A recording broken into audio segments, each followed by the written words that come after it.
We have a due diligence process where we take in letters of intent, we then take in full applications, we review those for far too long and frustrate researchers all along the way. And then we have a scientific advisory board ultimately guide the decision-making process of where to allocate capital. That grant process is so crucial because the role of an organization like ours is to guide philanthropic dollars to having the most impact in an area where impact needs to be made.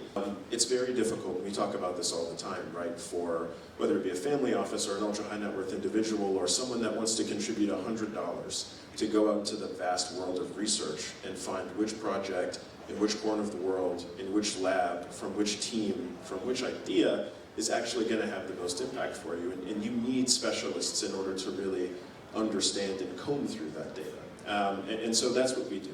That's all our process is. We are here to help catalyze and accelerate really high quality research, but we pick the areas where we focus based on where is the largest unmet need in terms of capital and spending, and that is, from our perspective, certainly prevention and care broadly speaking, but also fitting into those three verticals as well. To double click on the question of why sort of philanthropy is important and why it's important now. When you look at the United States, just as an example, it's been mentioned multiple times already today, but we're the only developed nation where lifespan is decreasing.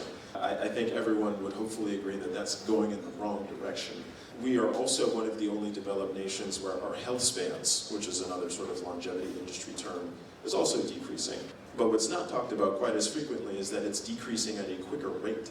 And so that gap that already exists between your lifespan and your health span is widening. And so what happens not only to health, but social services, the burden of care, right, and all of these things when that gap widens, that's a role that only philanthropy can play to really fit in when you've got more constrictive funding environments from the governmental level like we do right now. And that's cyclical. It's happened before, it'll certainly happen again.